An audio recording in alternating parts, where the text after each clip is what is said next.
Naghanap nga pala ako ng partner sa kape ko at ito ang naisip ko. Guys, samahan niyo ako mag-bake ng cake. Nag-prepare nga pala ako dito ng 2 saging, all-purpose flour, 2 itlog, baking powder, asukal na pula at puti, at syempre ang ating asin. Naku, hindi pa tayo nag-start, may nakaabang na pala. Ayan, ilagay na natin ang ating itlog. Patihin lang natin siya ng maigi at saka naman natin ilalagay ang ating 2 saging.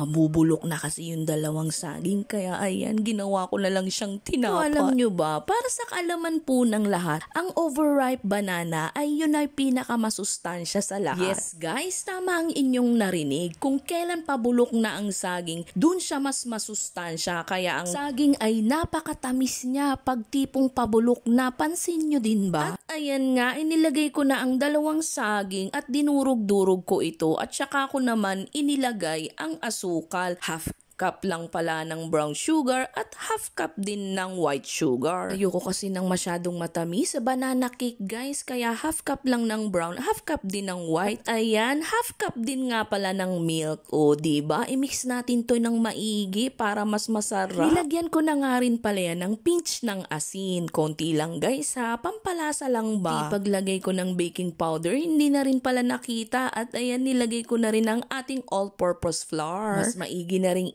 para walang buo-buong harina guys. At ayan, haluin ulit natin hanggang sa ano daw, Aling Wilma, nabulol-bulol pa. Kasi nga naman, tinidor ang ginagamit mo. Dapat yung scraper. Ayan, palitan na natin. Oo nga pala guys, kung napapansin nyo, yung scraper ko mukhang ang liit, diba? Hindi siya mukha. Talagang maliit siya. Nabili ko ay mumurahin lang. Susmiyo Marimar, kaya pala siya mura, ay pambata ang size. Dito naman sa part na to, makikita nyo, buo-buong margarine. Paano ba naman hindi ko siya dinisolve sa mainit?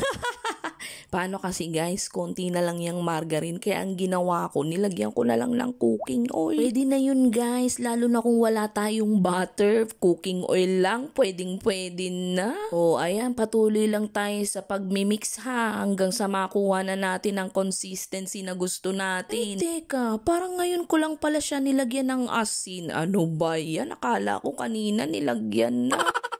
O ayan guys, na-i-mix na natin lahat ng sangkap, kaya patuloy lang natin siyang i-mix hanggang sa ito ay mawala na yung mga buo-buong harina. Pag ganito kasi na may saging na mabubulok na guys, kahit sa inyo mangyari ito, ay pwede naman din natin gawin niyang tinapay o kaya pancake, o kaya naman ay i-shake natin, milky shake ba? Napakasarap kaya ng saging, lalo't kung hinog na, napakatamis. At hindi lang yun guys, alam nyo ba na naglalagay din ako ng lakatan na saging sa fruit salad ko? Tama guys, masarap din siyang ilagay sa fruit salad. Kung tatanungin nyo nga pala ako guys, 2 klase lang ng saging ang paborito ko. Isa dun ng lakatan at isa din dun ng senyorita. Kayo ba, ano ba ang paborito nyong klase ng saging? O ayan guys, ilalagay na natin siya sa lyanera. 2 lyanera lang ay kasya na palang minix natin. Ayan. Sa part na to guys, hindi na pala ako nagpahid ng cooking oil sa lyanera. Okay na yan guys, kasi tingin ko naman hindi siya didikit. Isasalang nga pala natin ito sa mahinang apoy lang for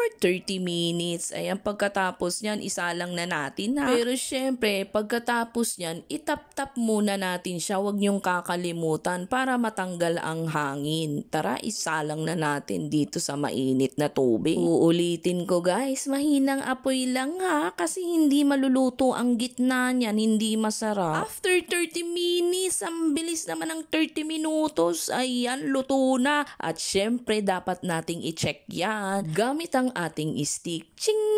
Ayan, o diba luto na? Tcharin! Bonggang-bongga. Perfect! Kumbaga, tignan nyo nga naman pati yung gitna ay bitak na. Ibig sabihin lang nun ay maganda ang pagkakaluto natin. Ayan ang bunso ko, hindi na nakapaghintay. Kinantahan pa ng happy birthday. Para mas sure, slice natin. Ayan, napaka-fluffy niya, ang lambo. O diba? Meron na kayong masarap na banana cake. Hindi man siya ganun ganun ka brown pero wag ka. Ang sarap nito guys, kaya ano pang hinihintay nyo? Gumawa na rin kayo. Shout out nga pala kay Rosalie Hamlin. Maraming salamat po sa inyong panonood at walang sawang suporta. Follow for more.